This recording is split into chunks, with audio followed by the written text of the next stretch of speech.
Once again, it's that time of the week where we get to review some of the big movies that come out this Friday, or today, or whatever, however you want to say it. Anyway, let's get started.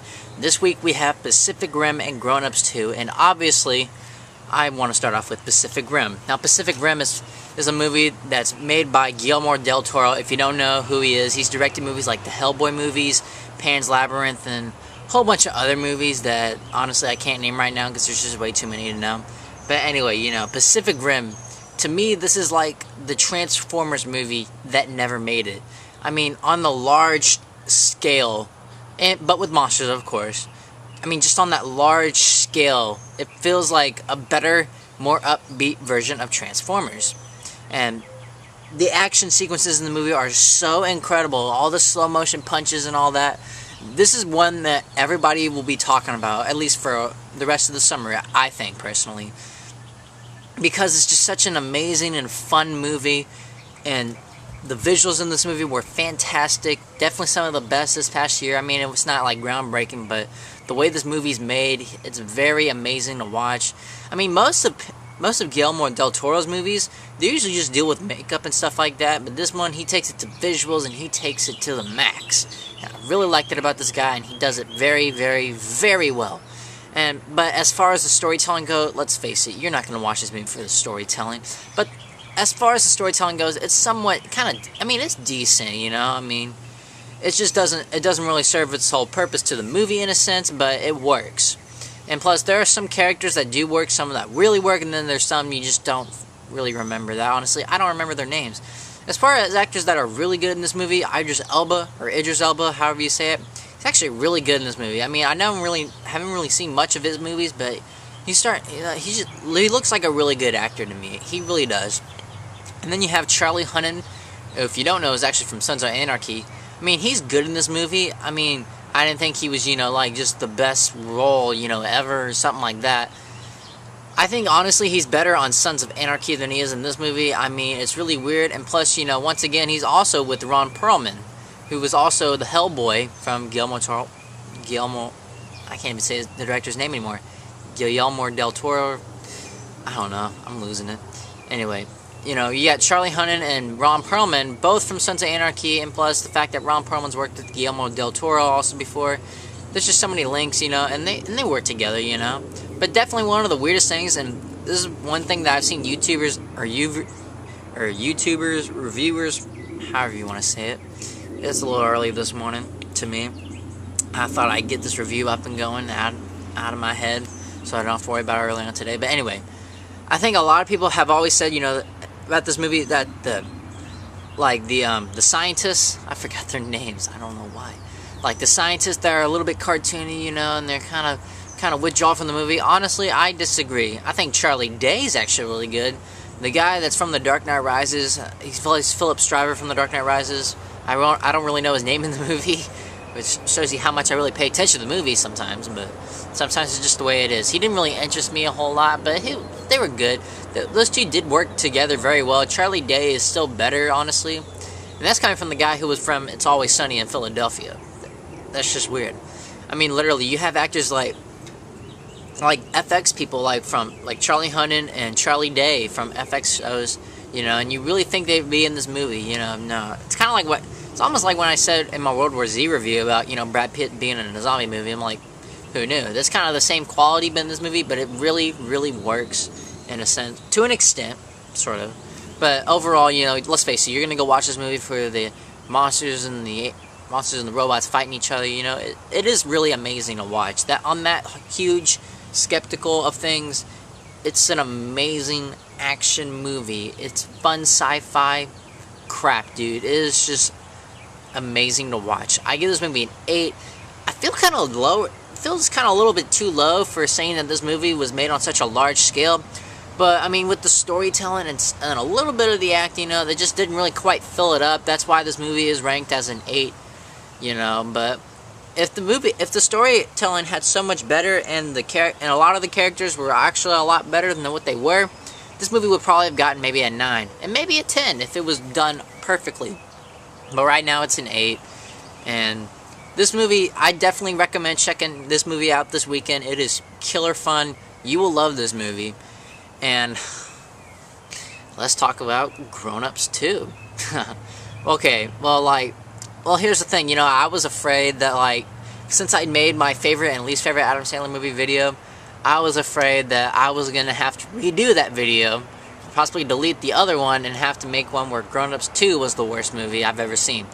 Surprisingly, that's not the case, but that doesn't really say much. Grown Ups 2, it's just like the first one, but much worse. And honestly, I enjoyed the first one to somewhat of an extent. It wasn't bad. It was just probably average in a sense. But this one was really just unfunny. It just really wasn't that good. But surprisingly, I was afraid that I wouldn't laugh in this movie at all. Surprisingly, there are a couple funny scenes, and really when I mean that, I mean the two raft scenes. The first one where they're at the 80s party, and Kevin James has it and it blows up. And then the one where Nick Swartzen's at the store, and it just flings him back. Let's be honest, you're going to laugh at that. That was actually pretty funny. But the rest of the movie is just not... It just doesn't really work on that scale. It just doesn't feel right. Adam Sandler, he's been funny before, but he's really not that funny in this movie. And I know, they made the sequel because, this is actually one of the least obnoxious Adam Sandler movies, or at least that's from what I've heard. But it's really odd to make a sequel out of this. And plus, here's the thing, and I think I'm the only one that actually cares about this problem. When I first saw the trailer, and actually, when I first saw the poster, it's like, that has got to be the dumbest poster I've ever seen. And then I'm like, okay, where's Rob Schneider? Seriously. Yeah, granted, he wasn't a good actor in the first Grown Ups movie, but you kind of need everyone together for a sequel if you're going to make a sequel, And I'm like, okay, maybe they'll talk about it in the movie, maybe he died or something like that. No, this movie gives you nothing. And from what it looks like, honestly, it looks like Nick Swartzen is taking over that character. It just looks like it. Look at Nick Swartzen in this movie and tell me that doesn't remind you of a younger character of Rob's character, in a sense. Nick Swartzen really wasn't that good in this movie. I don't really like him that much as an actor, honestly. Honestly, the only good movie he's ever been in was 30 Minutes or Less. I'll be honest with you right there. That's the only movie that I actually liked with him in it. And, Adam Sandler movies, they just make him unfunny. My movies like Jack and Jill, just go with it. Bucky Larson. This guy, he really just hangs on to these guys. He's really hung on to these guys for just way too long. And kind of caught up in their bad habits, which isn't really saying much in a sense. But, like I said before, this movie's just unfunny. It has, those jokes that, in the conversations, from the first movie, that you honestly just do not care about, and are just not funny at all. Literally, at all. And plus, this movie has, way more cameos than any other Adam Sandler movie I've ever seen. You got so many cameos. The only one I can name off the top of my head is Shaquille O'Neal, who's actually a part in the movie, which is not really a cameo. And then you have, people like The Lonely Island, who's actually in the movie. And which was funny, because I never knew that Andy Samberg was actually part of a band, which was The Lonely Island. I don't know, it's just really weird. But, I don't know, I just had to say that off my head. Just because.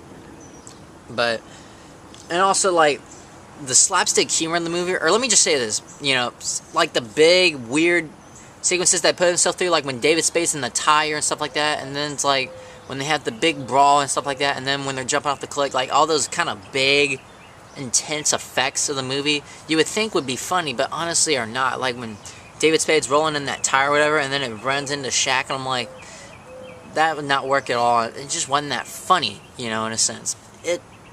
This movie, that's one thing too, it's not funny, nothing really works that makes it funny, except for the two raft scenes. But that's just me, And plus, I was heading in a certain direction, but I kind of lost it.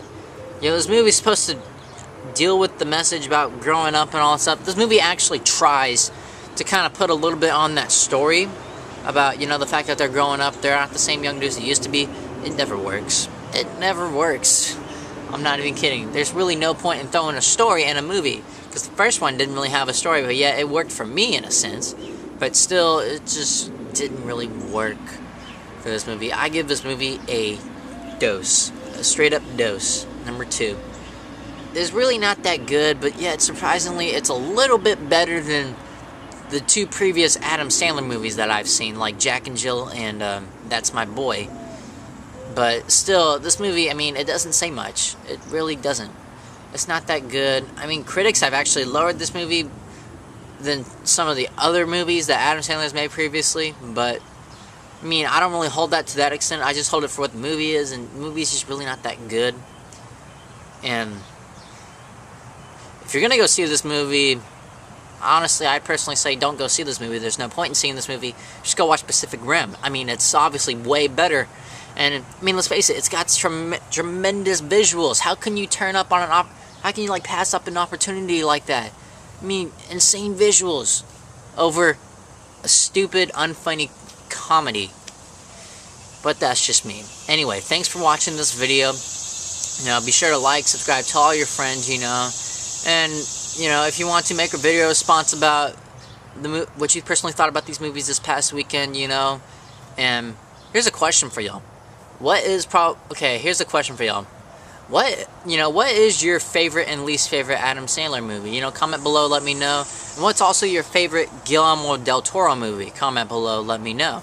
And as always, be sure to like, subscribe, tell all your friends, and hopefully I will see you. Actually, I won't see y'all tomorrow because I will be busy doing something else, but hopefully I will see y'all on Sunday. So do expect a video on Sunday, and just keep replying. You know, whatever movies you want to review, any trailers you want me to review, do anything at all. Just let me know in the comments below. Hopefully I'll get it done by Sunday. Alright, bye.